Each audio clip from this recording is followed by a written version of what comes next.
علامہ صاحب آپ نے گفتگو کے دوران جیسا کہ حضرت کا شعر کا ذکر کیا آپ نے، تو زندہ ہے واللہ، تو یقیناً اہل سنت کا تو یہ عقیدہ ہے کہ نبی کریم صلی اللہ علیہ وسلم حیات ہیں، اور پھر آپ نے امام کا شعر پڑھا تو زندہ ہے واللہ، یعنی قسم کھا کر امام فرما رہے ہیں۔ تو حضرت یہ ارشاد فرمایا کہ اگر تو نبی زندہ ہیں اور یقیناً ہیں تو زندہ کو تو کوئی دفن نہیں کرتا۔ لوگ یہ کہتے ہیں کہ بھئی صحابہ نے پھر تدفین کیوں کی نبی کریم صلی اللہ علیہ وسلم کی؟ یہ ایسی ایسی باتیں ان کے ذہنوں میں آ رہی ہوتی ہیں حضرت۔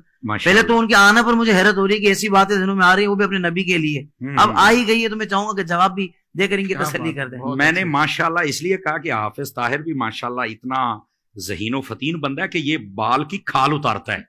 اللہ کریم آپ کو جزائے خیر دے۔ یہ بہت اچھا سوال کیا آپ نے، اور دور حاضر کی یہ ضرورت بھی ہے۔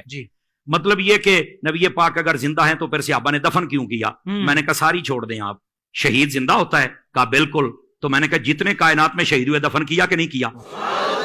اس کا جواب دو مجھے، قرآن مجید دو جواب۔ قرآن مجید ہے نا، قرآن سے جواب دے دیا میں نے قرآن سے جواب۔ اب کوئی میدان میں نکل کے بات کرے، خدا کا خوف کرو یار، کیا کر رہے ہو تم لوگ؟ یعنی اتنا بغض کہ نبی پاک کے بارے میں یہ سارے سوالات کیے جا رہے، حالانکہ شہید کا رتبہ کم ہے اور نبی کا زیادہ ہے۔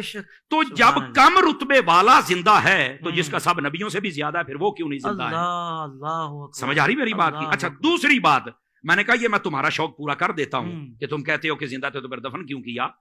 میں نے کہا جو مردہ ہوتا ہے نا اس کو آگ لگائی جاتی، کسی بھول میں نہ رہنا، اس بات کو نوٹ کیا جائے۔ جن کے مر جاتے ہیں وہ آگ لگاتے ہیں اپنے ہاتھوں سے، ہم جو دفن کرتے ہیں نا وہ زندہ سمجھ کے کرتے ہیں۔ کہتے ہیں مولانا وہ کیسے؟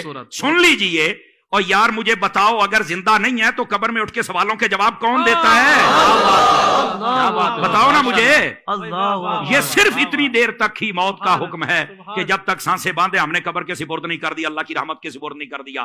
اس نے یہ جہان بدلنا ہے، برزخی دنیا میں جانا ہے، سمجھ آ رہی ہے؟ اور اس کو کہتے ہیں برزخی حیات، یہ بھی میں آسانی کر دوں۔ بہت اچھے، سمجھ آ رہی میری بات کی؟ لیکن یہ کہنا کہ زندہ کو دفن کو نہیں کرتا، یہ تمہیں کس نے کہا ہے؟ میں ایک یہ جو دیہاتی لوگ ہمیں سن رہے ہوتے ہیں تو میں ان کی ایک مثال دے دیتا ہوں، شاید کسی کے کونے کھانچے میں بیٹھ جائے۔ اور میں نے کہا یار بتاؤ، دیکھیں جب فصلیں ہمارے ہاں کاشت کی جاتی ہیں نا، مثال کے طور پر مکئی، ہم جب اس کو کاشت کرتے ہیں تو جب اس کا بیج نکالتے ہیں نا تو ہم پہلے اس کی چھانٹی کرتے ہیں، جو دانے خراب ہوتے ہیں ان کو سائڈ پہ کر دیتے ہیں، جو صحیح ہوتے ہیں ان کو سائڈ پہ کر دیتے ہیں۔